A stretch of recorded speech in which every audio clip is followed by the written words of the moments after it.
নির্বাচনী সহিংসতা নিয়ে বেড়েছে উদ্বেগ উৎকণ্ঠা।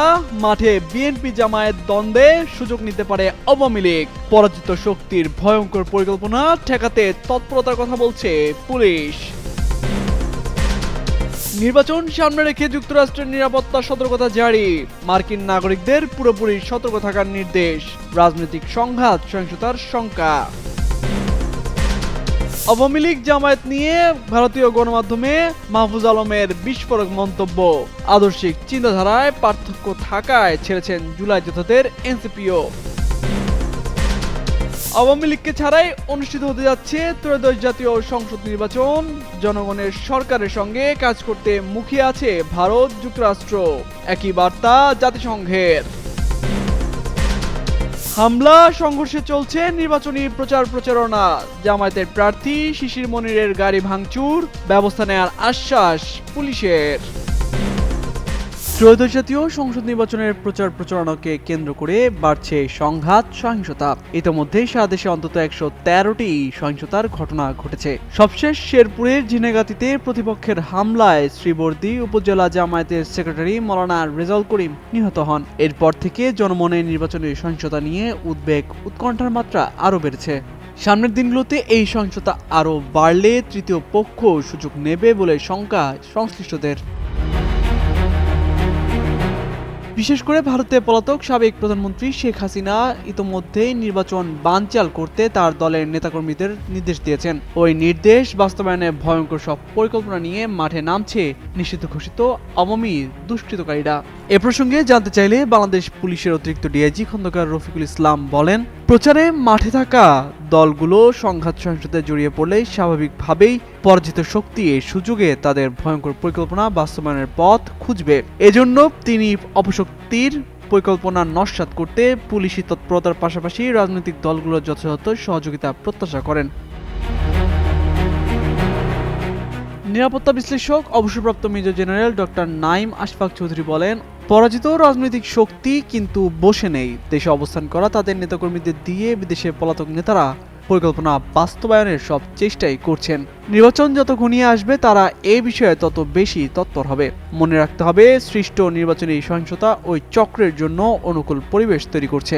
কোনো স্থানীয় প্রশাসন ইতোমধ্যেই নিরপেক্ষতা হারিয়েছে, যা কোনোভাবেই গ্রহণযোগ্যতা নয় বলে মন্তব্য করেন তিনি।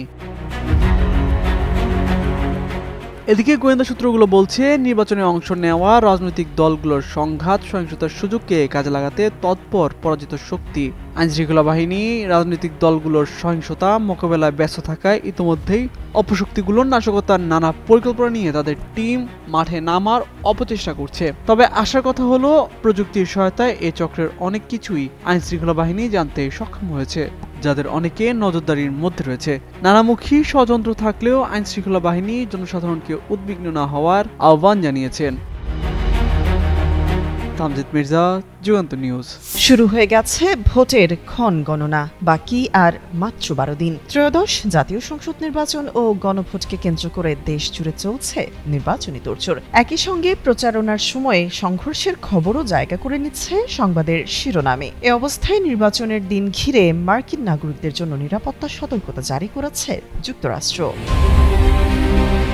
শুক্রবার সকালে ঢাকার মার্কিন দূতাবাসের ওয়েবসাইটের সামাজিক যোগাযোগ মাধ্যমের এক্স ও ফেসবুকে এই নিরাপত্তা সতর্কতা জারি করা হয়। এতে বাংলাদেশে অবস্থানরত যুক্তরাষ্ট্রের নাগরিকদের সতর্ক থাকতে বলেছে মার্কিন দূতাবাস।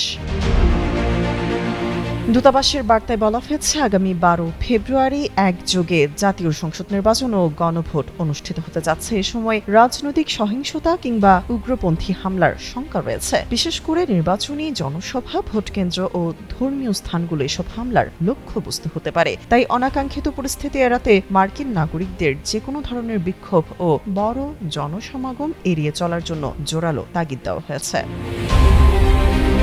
নির্বাচন উপলক্ষে রাজধানী সহ সারা দেশে যানবাহন চলাচলে বিধিনিষেধ আরোপ করেছে নির্বাচন কমিশন। সিদ্ধান্ত অনুযায়ী আগামী 10 ফেব্রুয়ারি রাত 12টা থেকে 13 ফেব্রুয়ারি রাত 12টা পর্যন্ত মোট 72 ঘন্টা মোটরসাইকেল চলাচলের উপর নিষেধাজ্ঞা থাকবে। এছাড়া 11 ফেব্রুয়ারি মধ্যরাত থেকে 12 ফেব্রুয়ারি রাত 12টা পর্যন্ত ট্যাক্সি, ক্যাব, পিকআপ, মাইক্রোবাস ও ট্রাক চলাচল বন্ধ থাকবে। যানবাহনের সীমাবদ্ধতার কারণে 11 ও 12 ফেব্রুয়ারি ঢাকার মার্কিন দূতাবাস তাদের সশরীরে সেবা কার্যক্রম সীমিত পরিসরে দেবে বলেও জানানো হয়েছে।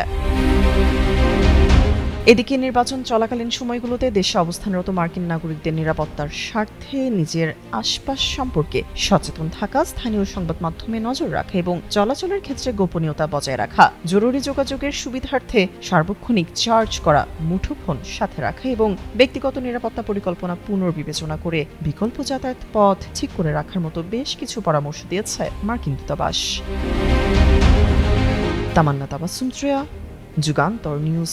2024 সালের জুলাই মাসের ছাত্র জনতার অভ্যুত্থানের পর অনুষ্ঠিত হতে যাচ্ছে বাংলাদেশের প্রথম সাধারণ নির্বাচন।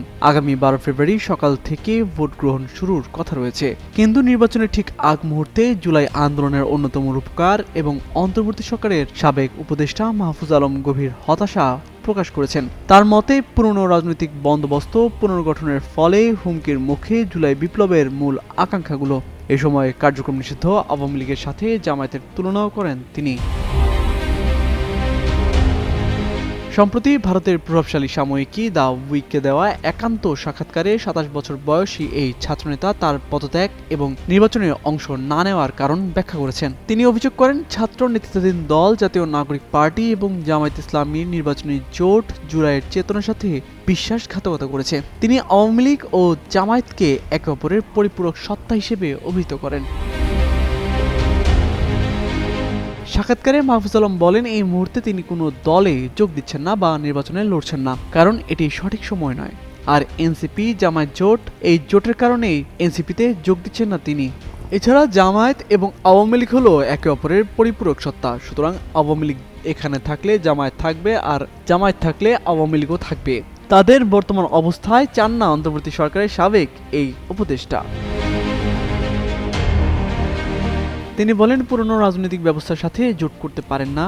জামায়াতের সাথে থাকলে এমন অনেক প্রশ্নের মুখোমুখি হতে হবে যার উত্তর নিজের কাছেই নেই, কারণ বাংলাদেশের অনেক বিষয়ে তাদের কোনো স্পষ্ট ভিশন বা লক্ষ্য নেই। অন্যদিকে এনসিপির সুযোগ ছিল জুলাইয়ের সব তরুণ শক্তিকে একত্রিত করে একটি সাধারণ প্ল্যাটফর্ম তৈরি করা এবং মানুষের কাছে একটি তৃতীয় বিকল্প হিসেবে আবেদন জানানো। বিএনপি জামায়াত বনাম জুলাই যোদ্ধারা, কিন্তু সেটি হয়নি। আদর্শিক চিন্তাধারা না মেলার কারণেই এনসিপিতে যোগ দিচ্ছেন না তিনি বলে সাফ জানিয়ে দেন এই জুলাই যোদ্ধা। তামজিদ মির্জা, যুগান্তর নিউজ। আগামী 12 ফেব্রুয়ারি একদিকে ত্রয়োদশ জাতীয় সংসদ নির্বাচন, অন্যদিকে জুলাই সনদের উপর গণভোট। এমন গুরুত্বপূর্ণ সন্ধিক্ষণে বাংলাদেশের নির্বাচন ঘিরে আন্তর্জাতিক অঙ্গনেও বাড়ছে তীক্ষ্ণ নজর। জাতিসংঘ, যুক্তরাষ্ট্র ও ভারতের বক্তব্যে উঠে আসছে ভিন্ন ভিন্ন বার্তা, আর ভারতের এক মন্তব্যে কূটনৈতিক অস্বস্তিও প্রকাশ পাচ্ছে ঢাকার। নির্বাচনী প্রস্তুতিকে স্বাগত জানিয়েছে জাতিসংঘ। সম্প্রতি সংস্থাটির সদর দপ্তরে আয়োজিত এক সংবাদ ব্রিফিংয়ে মহাসচিব অ্যান্তনিও গুতেরেসের উপমুখপাত্র ফারহান হক স্পষ্ট করে বলেন, নির্বাচন শুধু আয়োজন করলেই চলবে না, নিশ্চিত করতে হবে এমন একটি অনুকূল পরিবেশ যেখানে দেশের সব নাগরিক ভয়ভীতি ছাড়াই রাজনৈতিক কর্মকাণ্ডে অংশ নিতে এবং স্বাধীনভাবে মত প্রকাশ করতে পারবেন। শান্তিপূর্ণ অংশগ্রহণ ও নাগরিক অধিকার নিশ্চিত করাকে নির্বাচনী সাফল্যের পূর্ব শর্ত হিসেবেই দেখছে জাতিসংঘ। এদিকে বাংলাদেশের আসন্ন নির্বাচনে কোনো পক্ষ নেবে না বলে পুনরায় জানিয়েছে যুক্তরাষ্ট্র। ঢাকায় নিযুক্ত মার্কিন রাষ্ট্রদূত ব্রেন ক্রিস্টেনসেন বলেছেন, নির্বাচনের ফল নির্ধারণ করবে বাংলাদেশের জনগণই। নির্বাচনের মাধ্যমে যে সরকারই গঠিত হোক না কেন, যুক্তরাষ্ট্র তাদের সঙ্গেই কাজ করতে প্রস্তুত। বুধবার নির্বাচন কমিশনে প্রধান নির্বাচন কমিশনারের সঙ্গে বৈঠক শেষে এই মন্তব্য করেন তিনি। তবে নির্বাচনের সময় ঘনিয়ে আসতেই ভিন্ন সুর শোনা গেছে ভারত থেকে। ঢাকায় দেশটির সাবেক হাইকমিশনার ও সাবেক পররাষ্ট্র সচিব হর্ষবর্ধন শ্রীংলা প্রকাশ্যে শঙ্কা প্রকাশ করেন বাংলাদেশে আদৌ নির্বাচন হবে কিনা তা নিয়ে। তার বক্তব্যে উঠে আসে নির্বাচনকালীন নিরাপত্তা পরিস্থিতি ও অনিশ্চয়তার প্রসঙ্গ। এই মন্তব্যে তাৎক্ষণিক কড়া প্রতিক্রিয়া জানিয়েছে বাংলাদেশ সরকার। পরিবেশ, বন ও জলবায়ু পরিবর্তন এবং তথ্য উপদেষ্টা সৈয়দা রিজওয়ানা হাসান স্পষ্ট ভাষায় বলেন, বাংলাদেশের নির্বাচন নিয়ে কোনো বিদেশি রাষ্ট্রের মতামত দেওয়ার অধিকার নেই। পার্শ্ববর্তী দেশগুলো নিজেদের বিশ্লেষণ করতে পারে, তবে মতামত চাপিয়ে দেওয়ার কোনো সুযোগ নেই। তিনি জোর দিয়ে বলেন, কোনো ধরনের বহিরাগত হস্তক্ষেপ ছাড়াই একটি সুষ্ঠু, স্বাধীন ও গ্রহণযোগ্য নির্বাচন আয়োজন করতে বদ্ধপরিকর বাংলাদেশ। নির্বাচনের মাঠে যখন প্রচারণার উত্তাপ, ঠিক তখনই আন্তর্জাতিক বার্তা ও কূটনৈতিক প্রতিক্রিয়া স্পষ্ট করে দিচ্ছে বাংলাদেশের নির্বাচন শুধু অভ্যন্তরীণ নয়, বৈশ্বিক নজরেও একটি গুরুত্বপূর্ণ রাজনৈতিক পটভূমি তৈরি করছে। ওয়ালিউল হাসানাত, যুগান্তর নিউজ। 11 দলীয় জোটের সংসদ সদস্য প্রার্থী অ্যাডভোকেট মোহাম্মদ শিশির মনিরের নির্বাচনী প্রচার গাড়িতে হামলার অভিযোগ উঠেছে। কয়েকটি মোটরসাইকেলে করে 10 থেকে 12 জনের একটি গ্রুপ এসে গাড়িতে হামলা চালায়। ভাঙচুরের সময় আহত হন গাড়িতে থাকা 2 জন, এমনটাই দাবি করেছেন ভুক্তভোগীরা। বৃহস্পতিবার সন্ধ্যা 7:30টার দিকে সুনামগঞ্জের দিরাই উপজেলার ধল রোডের কাদিরপুর গ্রাম সংলগ্ন এলাকায় এই ঘটনা ঘটে। খবর পেয়ে পুলিশ ও সেনাবাহিনীর সদস্যরা ঘটনাস্থল পরিদর্শন করেছেন। স্থানীয়রা জানান, প্রতিদিনের প্রচারের অংশ হিসেবেই বৃহস্পতিবার সন্ধ্যা 6টায় দিরাই উপজেলার তারল ইউনিয়নের ধল বাজারে শিশির মনিরের প্রচারণার গাড়িটি বের করা হয়। পরে প্রচার কাজ বন্ধ করে গাড়িটি ফেরার পথে বরাম হাওরের কাদিরপুর সংলগ্ন এলাকায় আসলে পিছন দিক থেকে কয়েকটি মোটরসাইকেল যোগে 10 থেকে 12 জনের একটি গ্রুপ এসে গাড়িটিতে হামলা ও ভাঙচুর চালায়। এ সময় প্রচার গাড়ির দায়িত্বে থাকা চালক তামিম মিয়া ও তার সহযোগী সেলিম মিয়া আহত হন। দিরাই থানা অফিসার ইনচার্জ ইনামুল হক চৌধুরী বলেন, হামলার ভাঙচুরের খবর পেয়ে থানা পুলিশ ঘটনাস্থল পরিদর্শন করেছেন। অভিযোগ পাওয়ার পর তদন্ত সাপেক্ষে ব্যবস্থা নেওয়া হবে বলেও আশ্বাস দেন তিনি।